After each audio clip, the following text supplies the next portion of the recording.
دلیل حجت دوران صلوات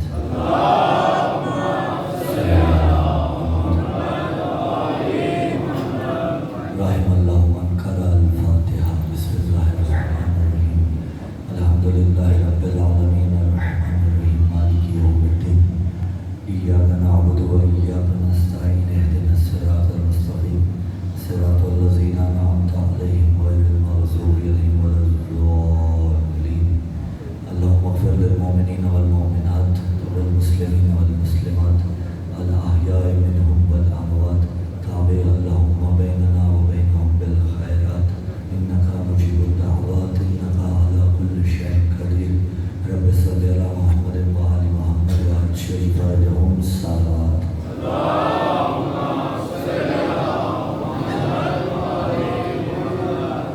اعوذ باللہ السمیع العلیم من الشیطان اللعین الرجیم بسم اللہ الرحمن الرحیم الحمدللہ الاولی فلا شیء قبلہ والآخری فلا شیء بعدہ والظاہری فلا شیء فوقہ والباطنی فلا شیء دونہ الحمدللہ الذی نور قلوبنا بنور ولایت المعصومین علیہ السلام والصلاة والسلام علی حبیبنا وحبیب الہ العالمین ابی القاسم محمد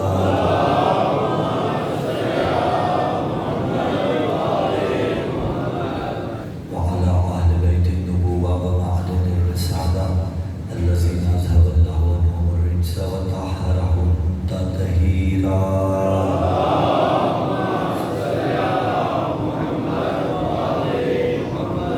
ولعنة الله على جميع أعدائهم أما بعد قال الله تعالى في كتاب الله الناطق بالقرآن الصادق والنور الساطع بسم الله الرحمن الرحيم وعد الله الذين آمنوا منكم وعملوا الصالحات ليستخلفنهم في الأرض كما استخلف الذين من قبلهم ولا يمكنن لهم دينهم الذي ارتضى لهم ولا يبدلنهم من بعد خوفهم أمنا يعبدونني لا يشركون بي شيئا ومن كفر بعد ذلك فأولئك هم الفاسقون السلام على الحسين وعلى علي بن الحسين وعلى أولاد الحسين وعلى أصحاب الحسين حضرت اہل بیت علیہ السلام کے شایان شان پر خلوص صلوات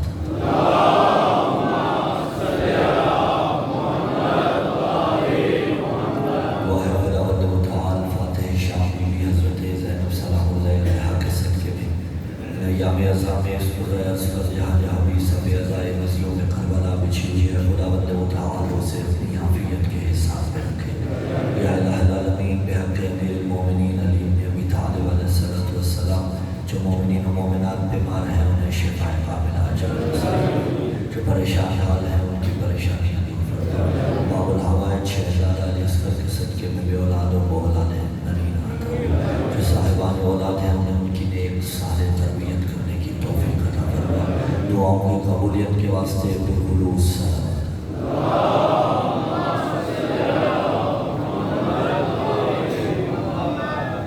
سامعین زیر کار، موالیان حیدر کرار، فرزندان عالم اسلام، برادران اہل سنت، عاشقان محمد مصطفیٰ، شیعان علی مرتضیٰ، خلافت الہیہ اور معیار خلیفۃ اللہ کے عنوان سے سلسلہ گفتگو الحمدللہ 7ویں مرحلے میں داخل ہو رہا ہے۔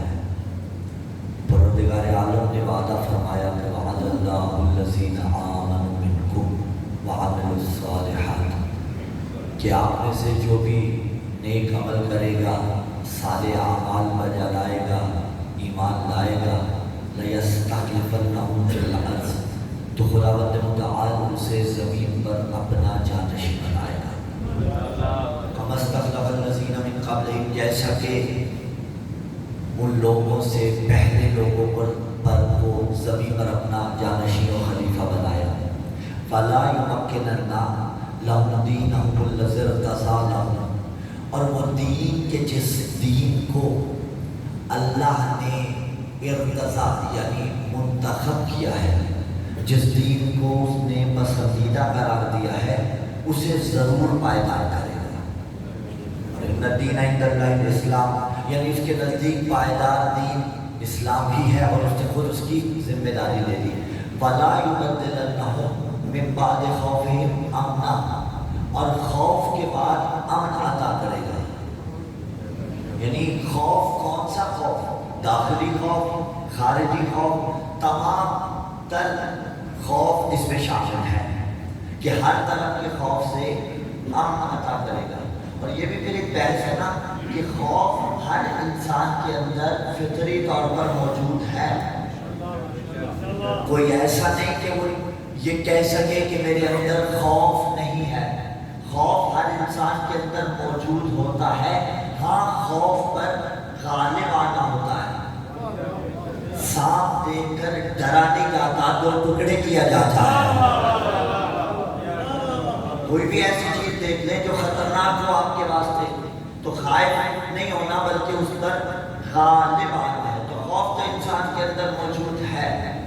کہا کہ میں خلافت انہیں عطا کروں گا جو مومنین ہیں اور اعمال صالح بجا لائیں۔ گزشتہ سے پیوستہ کرتے ہوئے ایک جملہ وہاں سے لیں گے کہ ہم نے کہا رسول سے بڑا جانشین خدا خلیفۃ اللہ کوئی نہیں۔ اب اگر وہ بے مثال خلیفۃ اللہ ہے رسول اعظم صلی اللہ علیہ وسلم، تو جنہیں خلافت رسول نے عطا کی اپنی جگہ پہ بنا کے گئے، وہ کیسے بے مثال ہو گئے؟ تو اب زمانے کے نزدیک خلافت کی تعریف کچھ بھی ہو، الحمدللہ آپ کے اذہان عالیہ کو اس مقام تک لے آئے، اب اپنے ساتھ سفر کرواتے زمانے کے نزدیک تعریف خلافت کچھ بھی ہو، ہمارے نزدیک جو تعریف خلافت ہے وہی بتا رہے ہیں کہ ہم خلیفہ کسے کہتے ہیں، ہم خلیفۃ الرسول کسے مانتے ہیں۔ بھائی ہمارے نزدیک جو خلیفہ ہے وہی امام ہے، جو امام ہے وہی خلیفہ ہے، اور متفق علیہ روایت ہے برادران کی کتب میں بھی موجود کہ یکون من بعدی 12 خلیفہ، میرے بعد میرے 12 خلفاء جانشین ہوں گے۔ تو ذمہ داری ہر انسان کی اپنی ہے کہ وہ اپنے 12 کی گنتی پوری کر لے۔ میں تو ان بچوں سے بھی پوچھوں تو یہ وہ 12 کی گنتی سنا دیں گے۔ البتہ خلیفۃ اللہ، پہلے دن سے اس بات پہ زور دے رہے ہیں کہ ہم خلافت کو مانتے ہیں، لیکن اس خلافت کو جو خلافت الہی ہوتی ہے۔ اب آج ہم جو بیان کرنا چاہتے ہیں کہ خلیفۃ اللہ ہوتا کیسا ہے، سوال ہے یا نہیں؟ جسے خدا خلیفہ بنائے اس کے اندر کون کون سی صفات ہونی چاہیے، کون کون سی خصوصیات ہونی چاہیے؟ تو اس میں ایک طولانی متن ہے حدیث کے اندر جو امام صادق علیہ السلام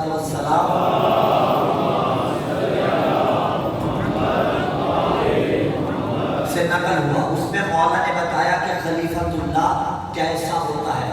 اجازت پڑھی، کہا ماذا رسول اللہ صلی اللہ علیہ وآلہ وسلم وخلف فی امتہ کتاب اللہ ووصیہ علی بن ابی طالب وامیر المؤمنین وامام المتقین وحبل اللہ المتین والقرۃ الوثقی التي لا انفصام لها وعهده المؤکد صاحبان مختلفان یشهد كل واحد لصاحبه بتصدیق ينطق الامام من الله عز وجل في الكتاب بما اوجب الله فيه على العباد من طاعة الله وطاعة الامام وولایته واوجب حقه الذي اراه الله عز وجل من استكمال دينه واظهار امره والاحتجاج بحجته والاستزادة بدوره في معادن اهل صفوته ومصطفى آل خيرته قد ظهر الله بأئمة الهدى من اهل بيت نبينا عن دينه وأبلج بهم عن سبيل منهجهم وانهج بهم عن باطن ينابيع علمه فمن عرف من أمة محمد صلى الله عليه وسلم وجب حق إمامه وجد الطعام حلاوة إيمانه لأن الله قد نصبه له وليا وإماما۔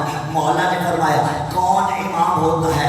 مولا فرما رہے ہیں اللہ کے رسول گئے وخلف فی امتہ، اور امت میں 2 چیزیں چھوڑ کے گئے، ایک کتاب خدا چھوڑ کر گئے، دوسرا امیر المومنین یعقوب الدین علی حیدر ایک کرار چھوڑ کر گئے تو لفظ بدل دیتے ہیں، ایک سامع قرآن چھوڑا، ایک ناطق قرآن چھوڑا، اور یہی تو فیصلہ صفین میں ہوا تھا کہ جب حکمیت کے واسطے انہوں نے قرآن نیزوں پہ بلند کیا تو علی نے کہا تھا ارے وہ تو سامع قرآن ہے، وَأَنَا الْقُرْآنُ النَّاطِقُ، اور میں بولتا قرآن ہوں۔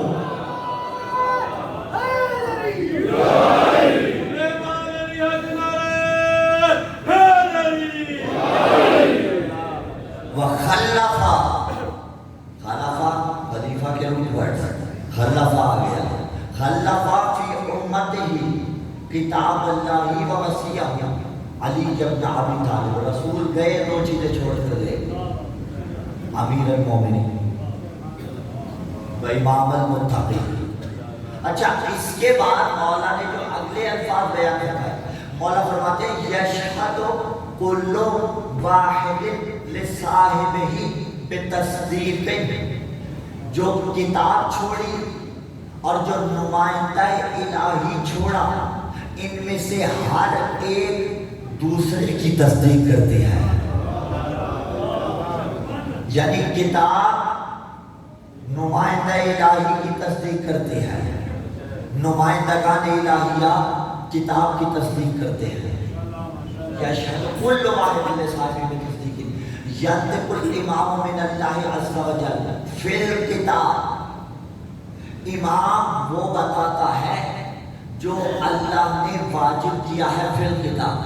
اب ہمارے نزدیک امام خلیفہ یعنی امام جو اللہ نے واجب کیا ہے فی الکتاب، کون کون سے حق واجب کیا؟ پہلا من بیان کیا، من طاعت اللہ، اللہ کی اطاعت، وطاعت الامام، اور اطاعت امام، وولایت ہی، اور ولایت امام۔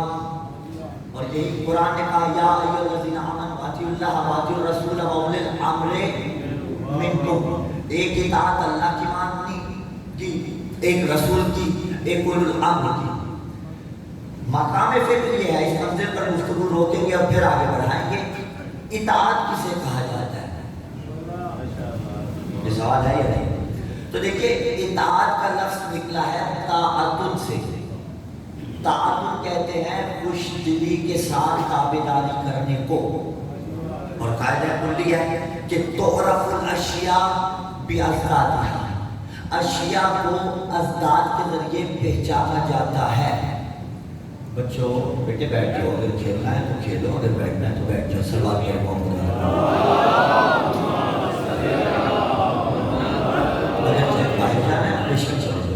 لیکن یہ اگر بیٹھنا ہے تو پیارے بیٹے بیٹھ جاؤ۔ ہاں طاعت کا ورڈ خوش دلی کے ساتھ تابعداری کی توجہ ہے، آپ کی خوش دلی کے ساتھ تابعداری کرنے کو کہتے ہیں طاعت۔ اور تعرف الاشیاء باضدادها، دن سمجھنا ہو تو رات کو سمجھیے، سائے کو سمجھنا ہو تو دھوپ سمجھیے، کسی کو ظلم سمجھانا ہو تو اسے عدالت سمجھائیے، یعنی اشیاء کو ان کی ازداد متضاد چیزوں کے ذریعے پہچانا جاتا ہے۔ تو طاعت کی متضاد شے کیا ہے؟ آواز میں نافرمانی ہے بالکل، اور اس کے لیے ایک لفظ استعمال ہوتا ہے کراہن، طاعت اور کراہن، مفعول اسی سے نکلا، ٹھیک ہے، طاعت اور کراہن۔ طاعت کہتے ہیں خوش دلی کے ساتھ تابعداری کرنے کو، اور کراہن کہتے ہیں تابعداری ہی کو کہا جاتا ہے لیکن نہ خوش دلی کے ساتھ۔ مثال لے لیتے ہیں، مثلا یہاں قریب ایک بچہ بیٹھا ہوا تھا، میں نے اسے کہا بیٹے پانی پلا دو مجھے، وہ بھاگ کے گیا کہ ہمارے مہمان ہیں حسین کے ذاکر ہیں، مولانا کو پانی پلاتا ہوں، خوشی کے ساتھ لے کے آیا، یہ ہے اطاعت۔ اور اگر ہم نے اسے کہا کہ پانی پلاؤ، مجبور تھا، نہ پلایا تو قریب میں بیٹھے ہوئے مومنین بھی ڈانٹیں گے کہ مولانا کی بات کیوں نہیں مانی، گیا ماتھے پر مر ڈالا، پانی تو لے کے آیا، اتنے جھٹکوں سے لایا کہ گلاس سے کچھ تھوڑا گر بھی گیا، لیجیے مولانا پی لیں، پانی پہلے بھی ملا، پانی تو اب بھی ملا، لیکن کوئی فرق ہے یا نہیں ہے؟ وہ خوش دلی سے ملا، یہ نافرما برداری سے ملا، یعنی کراہت کرتے ہوئے ملا۔ قرآن نے کہا اطاعت رسول مانگی ہے، بھائی اطاعت امام مانگی ہے، یا ایھا الذین آمنوا اطیعوا اللہ واطیعوا الرسول، اطاعت کرنی ہے رسول کی، اور اطاعت کہتے ہیں خوش دلی کے ساتھ تابعداری کرنے کو، یعنی ہنسی خوشی تابعداری کرنا اطاعت کہلاتی ہے۔ تو پھر فیصلہ تو ہو گیا، اگر کسی کو چادر کے نیچے بلائے گا تو خوش دلی سے اس کی عظمت مان لینا، اور اگر کسی کو قدیر میں مولا بنائے گا تو ہنسی ہنسی اس کو مولا مان لینا۔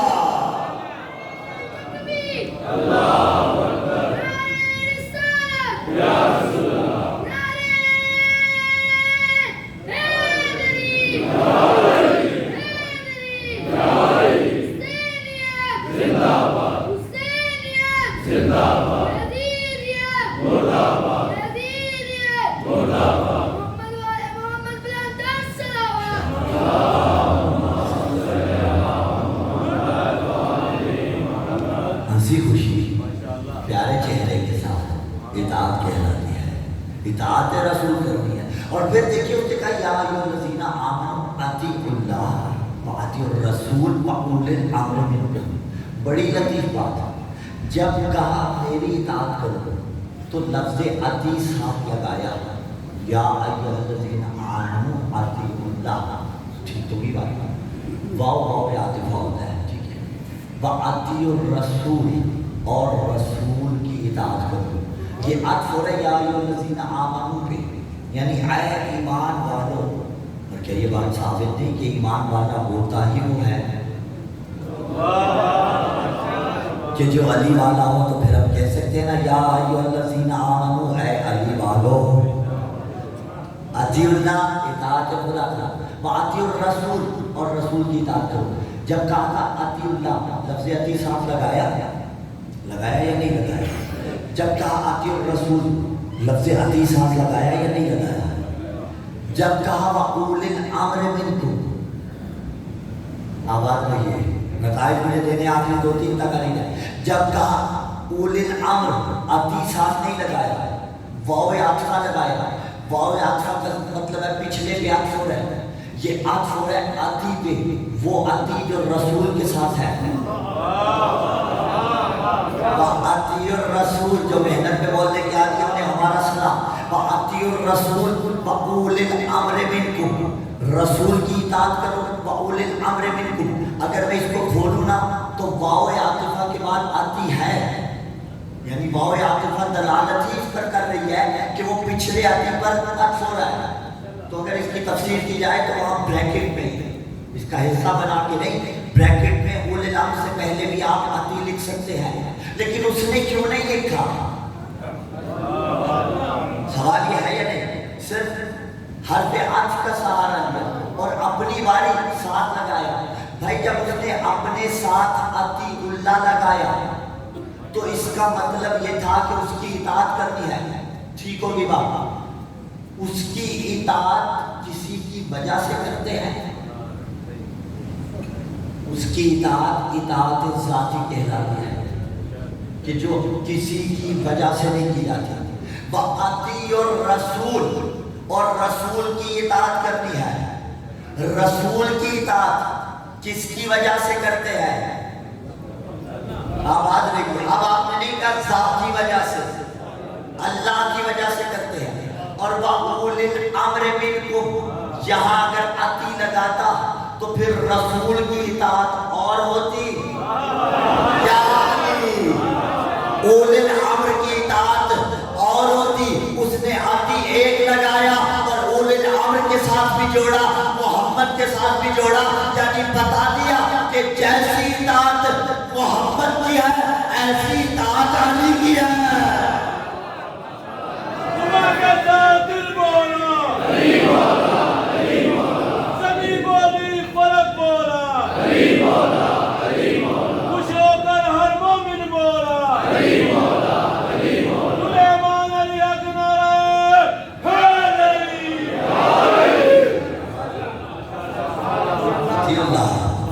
اطیعوا الرسول وَأُولِي الْأَمْرِ مِنْكُمْ، اس کی اطاعت ذاتی اطاعت ہے، علی کی اطاعت اس کی وجہ سے ہے۔ اچھا پھر دیکھیے گا منزل با منزل، سٹیپ بائی سٹیپ، خدا کی اطاعت ذاتی، رسول کی اطاعت خدا کی وجہ سے، اور علی کی اطاعت رسول کی وجہ سے، اور رسول کی کس وجہ سے تھی؟ خدا کی وجہ سے۔ تو ہم کہہ سکتے ہیں علی کی اطاعت رسول اور خدا کی وجہ سے۔ تو ہمیں زمانہ نہ کہا کرے کہ صرف علی سناتے ہو، جب دیکھو علی سناتے ہو۔ بابا ہم علی نہیں، ہم تو نبی سناتے ہیں۔ ہاں اگر آپ کو نہیں سننا نبی تو پھر ہم کیا کریں؟ ہم نبی کا تذکرہ کرتے ہیں۔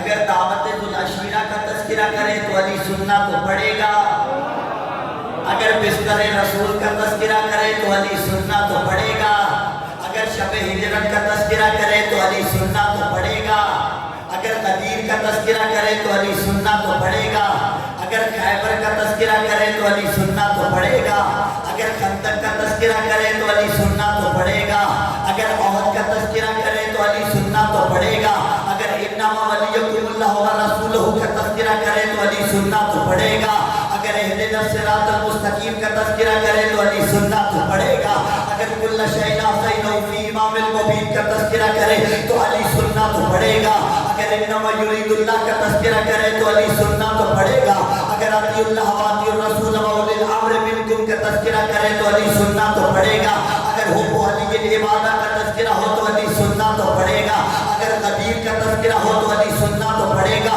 اگر بعد الرسول خلیفۃ الرسول کا تذکرہ ہو تو علی سننا تو پڑے گا، اگر ہجرت کی رات میں جائے تو علی سننا تو پڑے گا، اگر ہر جنگ میں علم برداری رسول دیکھے تو علی سننا تو پڑے گا، اگر مباہلہ میں جائے تو علی سننا تو پڑے گا، اگر سورہ برات لے کے جو جائے تو علی سننا تو پڑے گا۔ تو پھر اسی لیے کہا نا محراب میں علی ہے تو مسجد میں بھی علی ہے، تو محراب میں بھی علی، کعبہ نوا دوش پیغمبر پہ بھی علی، ہجرت کی شب رسول کے بستر پہ بھی علی، جنت علی کی ملک ہے، کوثر پہ بھی علی، ہر جہاں علی ملیں گے نہ دامن بچائیے، بچنا علی سے ہے تو جہنم میں۔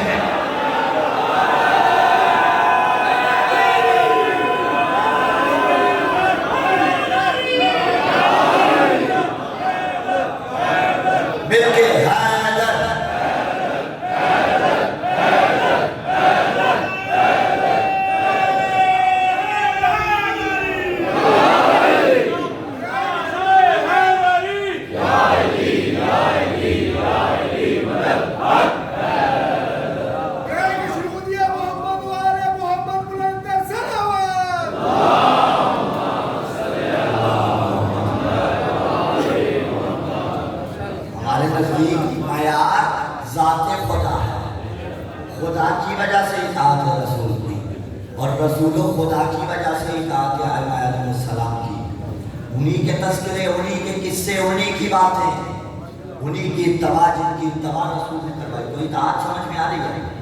اللہ نے 3 چیزیں واجب قرار دی میں طاعت اللہ، وہی خطبے کا مطلب، حدیث کا مطلب جو امام صادق علیہ السلام سے ابتدا میں پڑھی، میں طاعت اللہ و طاعت الامام و ولایتہ، اور ولایت امام کو، وَأَوْجَبَ حَقَّهُ الَّذِي أَرَاهُ اللَّهُ عَزَّ وَجَلَّ۔ اوجب، آپ کہتے ہیں نا میں نے یہ کام واجب نہیں اوجب ہے، یعنی جس کو واجب کیا جاتا ہے قربت، وَأَوْجَبَ حَقَّهُ الَّذِي أَرَاهُ اللَّهُ عَزَّ وَجَلَّ، اور جس حق کو اللہ نے خود پر واجب قرار دیا۔ اچھا یہ بڑی دقیق بحث ہے کہ یعنی خدا نے خود پر واجب قرار دیا، اس کا مطلب کیا ہے؟ یعنی شان خدا یہ ہے، اوجب حق الذی اراه الله عز وجل من استکمال دینہ، اور جس حق کو اللہ نے واجب قرار دیا ہے اسے دکھایا کیسے؟ من استکمال دینہ، اپنے دین کو مکمل کر کے، یعنی میں ترجمہ اس انداز میں کر سکتا ہوں کہ جس حق کو اللہ نے واجب قرار دیا ہے وہ کیسے دکھایا تھا؟ وہ غدیر میں نبی نے بلند کر کے دکھایا تھا۔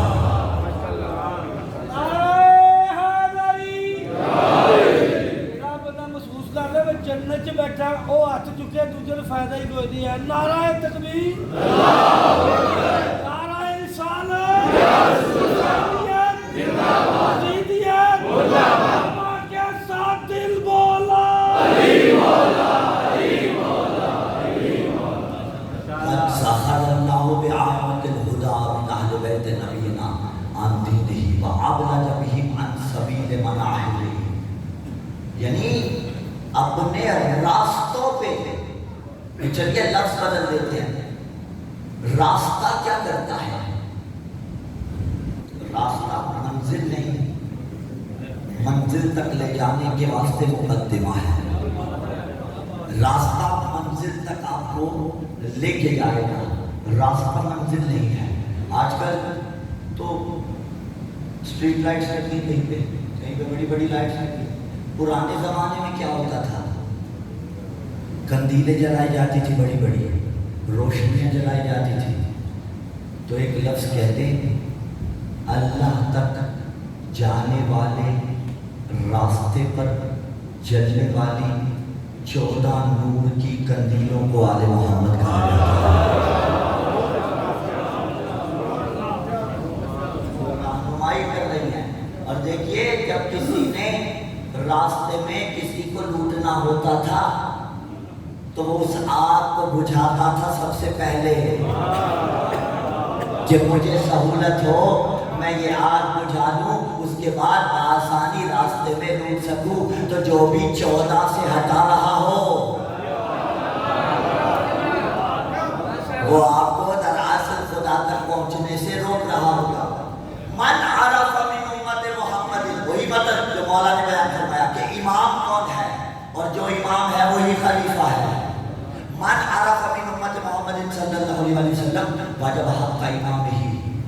جو امت مصطفیٰ صلی اللہ علیہ وسلم میں سے بابا رضوان صلی اللہ علیہ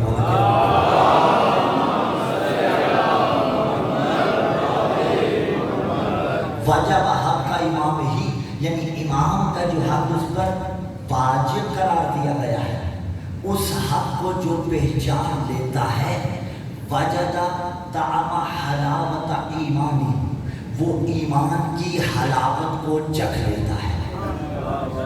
وجد طعم حلاوت ایمانی، اور حلاوت ایمان کو چکھ لیتا ہے.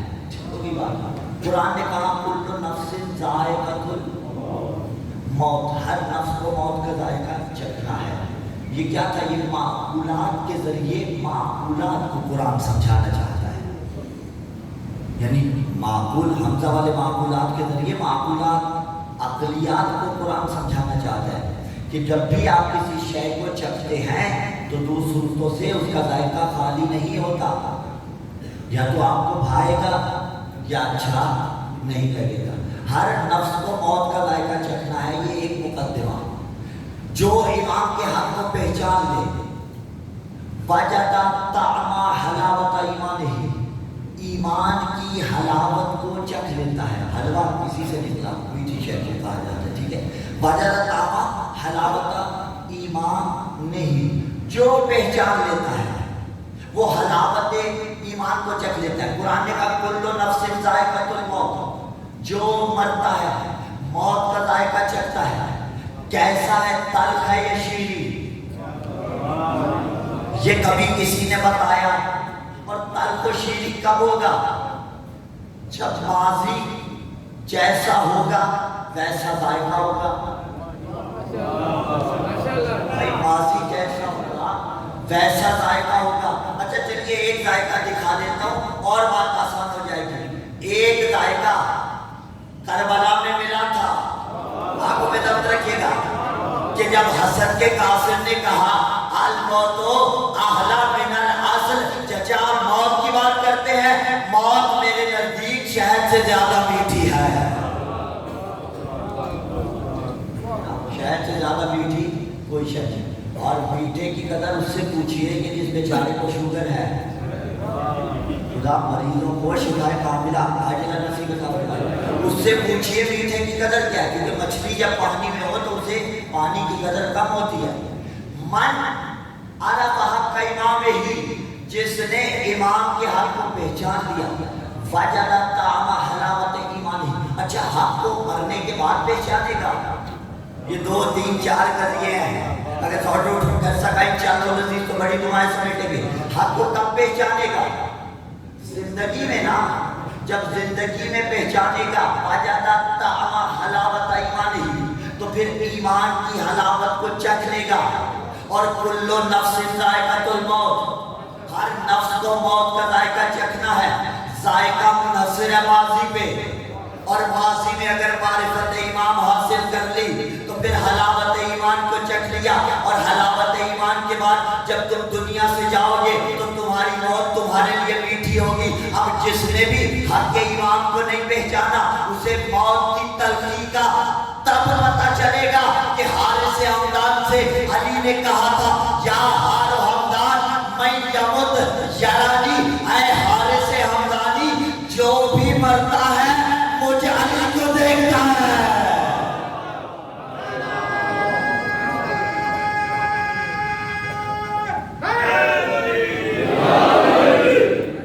میں یمت یرانی، جو حق ایمان کو پہچانے حلاوت ایمان کو پا لیتا ہے. اور یہ جو یرانی ہے نا یہ افعال قلوب میں سے ہے. افعال قلوب وہ ہوتے ہیں جن کا تعلق قلب کے ساتھ ہوتا ہے. میں یمت یرانی کیا مطلب؟ یعنی جو بھی مرتا ہے اس کے سامنے سے حجابات ہٹا دیے جاتے ہیں. وہ علی کے مقام کو دیکھ لیتا ہے. جب ہر مرنے والے کے سامنے سے حجابات ہٹا دیے جاتے ہیں. میں یمت من سب کو شامل ہے. مکے والا جائے تو بھی شامل، مدینے والا جائے تو بھی شامل، علی سے بنتی ہو تو بھی شامل، نہ بنتی ہو تو بھی شامل، نام علی اچھا لگتا ہو تو بھی، کھٹکتا ہو تو بھی. میں یمت یرانی جو بھی مرتا ہے اس کے سامنے سے حجاب ہٹا دیے جاتے ہیں. اور جب حجاب ہٹا دیے جاتے ہیں وہ دیکھ لیتا ہے علی کا مقام کیا ہے. پھر کہیں جملہ جب وقت نظام مرنے کے وقت حجابات ہٹائے جائیں گے تو پتہ چلے گا علی کا نمبر کون سا ہے. کیا علی؟ یہ آپ کے گفتگو ہے.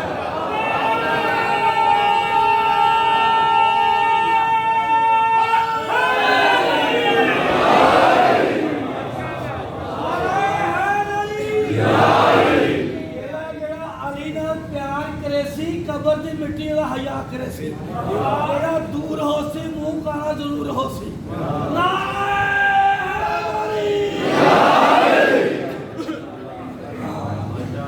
تو نام نہیں دیا پتا ہر مرنے والے کو چل جائے گا کہ کیا ہے مقام علی.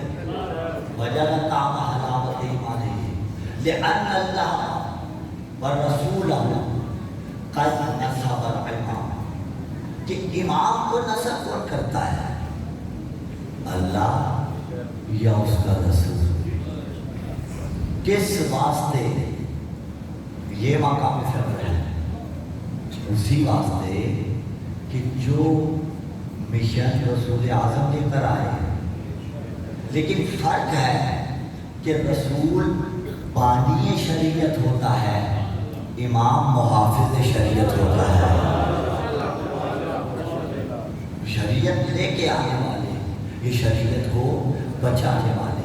معرفت امام. اور دیکھیے متفق علیہ ہے، ہماری کتابوں میں بھی ہے، برادران کی کتابوں میں بھی ہے کہ من مات ولم یعرف امام زمانہ مات میتۃ جاہلیہ. جو شخص اس حال میں مرا کہ اپنے زمانے کے امام کی معرفت نہ رکھتا ہو وہ جاہلیت کی موت مرا. ایک جملہ کہہ دوں، زمانے کی قدیر کون سی ہے؟ وقت کا علی کون سا ہے؟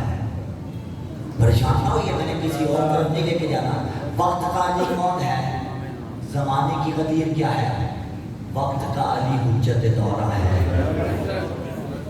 زمانے کی قدیر حجت دورہ کی ولایت پر باقی رہنا ہے. 1,00,000 سے پلس تھے، بخیل بخیل کہتے رہے، بیعت علی کے ہاتھ پہ کرتے رہے، منحرف ہوئے یا نہیں؟ چند دن رہ گئے. اور غدیر اسی کا نام ہے کہ پھرنے والوں میں سے نہیں ہونا، وہ جو چھوڑ دے خدا ان میں سے نہ قرار دے۔ تو یہی مجھے اور آپ کو دیکھنا ہے۔ امام زمانہ جل تعالیٰ فرجہ الشریف برائے تعجیل حجت دورہ صلوات کی تلاوت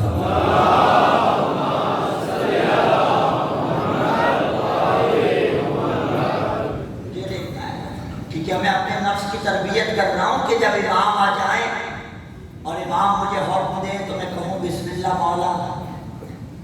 یہ بات ہے، مولا جب آئیں گے نا تو کوئی نیا دین نہیں لائیں گے، دین وہی پرانا ہوگا۔ اس کے اندر مولا اتنا ارتقاء پیدا کر دیں گے، تو ارتقاء کیا اسی وقت ہوگا؟ یہ ارتقاء آہستہ آہستہ ہوتا ہے، ارتقاء آہستہ آہستہ ہوتا ہے۔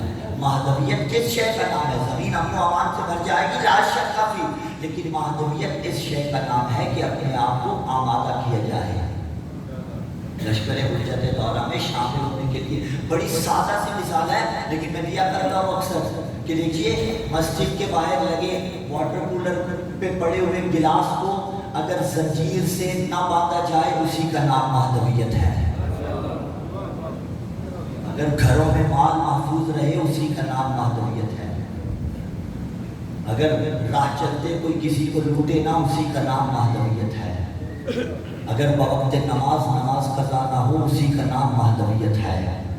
اگر سال بھر میں مجھے پروفٹ ہو جائے 5 لاکھ 10 لاکھ 20 لاکھ تو میں سب سے پہلے کہوں سال گزر گیا، یہ میرا پروفٹ ہے، اخراجات میرے ہو چکے، اس پروفٹ پر 20% حق سادات بھی ہے، صحن امام بھی ہے۔ یہ مہدویت ہے۔ مولا اگر آ کے کہیں کیا خیال ہے، میں خود کلامی کرتا ہوں، بالفرض مولا آ کر اگر مجھ سے کہے کہ یہ آپ کا 5 کروڑ کا گھر ہے، اس پہ تو خمس باقی تھا، تو کیا میرا نفس آمادہ ہے کہ میں اس 5 کروڑ میں سے 1 کروڑ 20% دینے کے لیے آمادہ ہو جاؤں؟ یا اگر مولا کہے کہ تمہارے فلاں مال کے اندر مخلوط تھا نظام تو میں دینے کے لیے تیار ہو جاؤں؟ یا اگر مولا کہیں کہ تمہارے اندر فلاں گناہ ہے چھوڑ دو، اور وہ صراحتاً نہیں کہتے لیکن سوچئے تو صحیح، جب انسان ان کے سامنے جائے پتہ نہیں ہوتا تو میں چھوڑنے کے لیے تیار ہوں۔ اگر تیار ہوں تو میں نے غدیر سمجھی ہے۔ جو علی سے پھرے تھے نا وہ وہی تھے جو تیار نہیں ہوتے تھے، جو رہے ذات علی پر وہ ارتقاء کرتے رہے۔ تو معرفت کے بغیر جو بھی مرا وہ یہی ہیں۔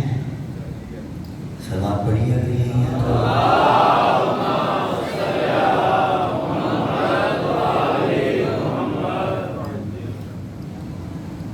تو معرفت کے بغیر مرا وہ جاہلیت کی موت مرا، غیر اسلام کی۔ اور مختلف انداز میں اب یہ روایت آئی ہے کہ من ماتا علیہ صفی انہوں کے ہی برادران کی کتابوں میں اور اس کی گردن پہ کوئی بیعت نہ ہو وہ جاہلیت کی موت مرا۔ ہمارے جلیل القدر عالم گزرے ہیں علامہ عبد الحسین الامینی علیہ رحمہ صاحب کتاب الغدیر، وہ گئے وہاں پہ جہاں سب کچھ بدعت ہے، وہ وہاں گئے جہاں سب کچھ بدعت ہے۔ اب جب وہاں گئے نا تو دعوت مولانا کی گئی کہ لکی اللہ کی دعوت کی گئی کہ آپ آئے ہیں، بڑے عالم ہیں، بڑا علامہ میں آئیے گا۔ ٹھکرایا، پھر اصرار کیا گیا، ٹھکرایا اور پھر اصرار کیا گیا۔ کہا ایک شرط پہ آئیں گے، یا ہم سے سوال نہیں کیا جائے گا یا وہاں پہ کوئی مذہبی بات نہیں ہوگی۔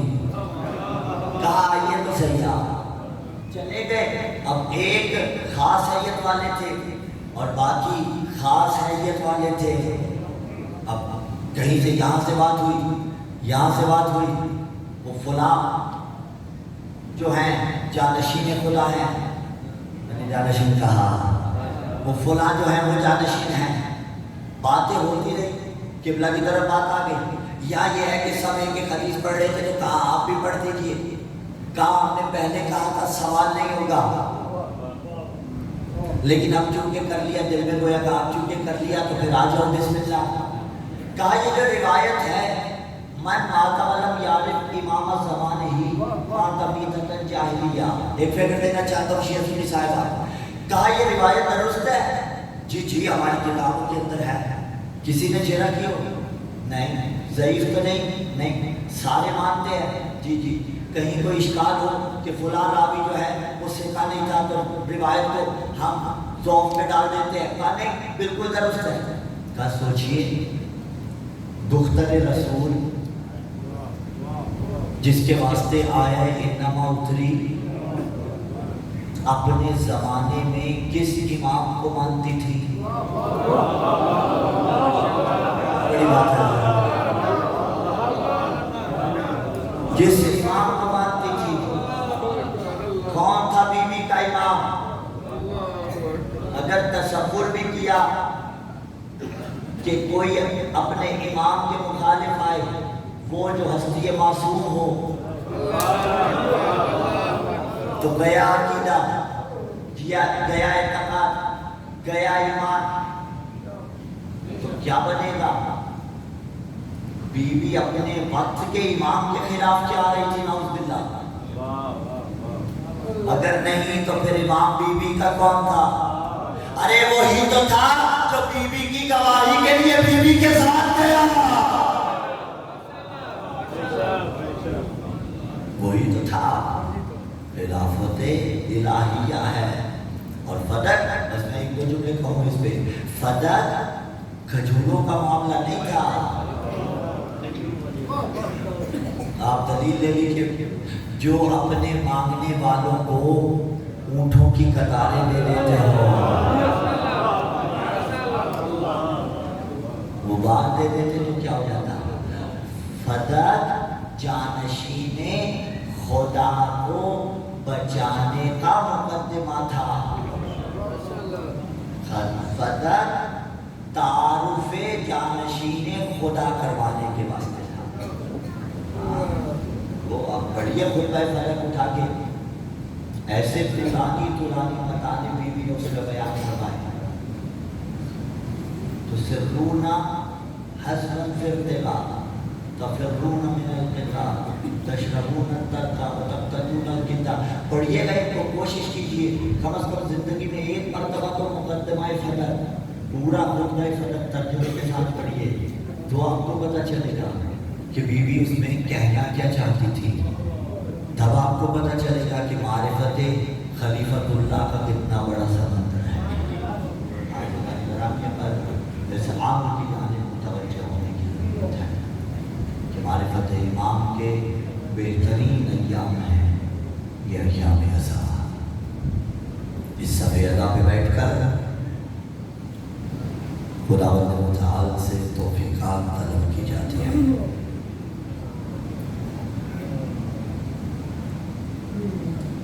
حضراتو، اگر محسن نہ مارے جاتے نا تو کربلا میں 6 ماہ کا علی اصغر شہید ہوا۔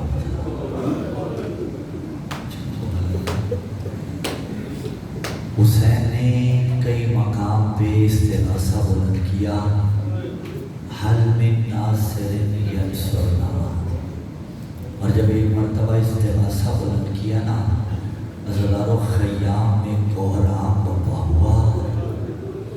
اب جو خیام میں کوہرام برپا ہوا، بیویوں نے رونا شروع کیا۔ ہزاروں حسین گئے ہیں، بیویاں تو خاموش ہو گئیں، علی اصغر خاموش نہیں ہوتے تھے۔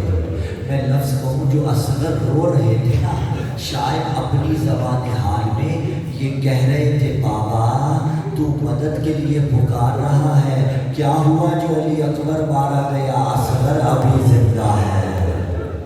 اجرکم اللہ، اجرکم اللہ، علی اصغر ابھی زندہ ہے۔ بس ہزاروں مچھلی کی کیفیات سے تو آپ واقف ہیں نا، پانی سے نکالیں تو تڑپتی رہتی ہے، تڑپنے کی سخت ختم ہو جائے تو پھر وہ اپنے لب ہلانا شروع کرتی ہے، اور کبھی لب ہلانے کی سخت بھی ختم ہو جاتی ہے۔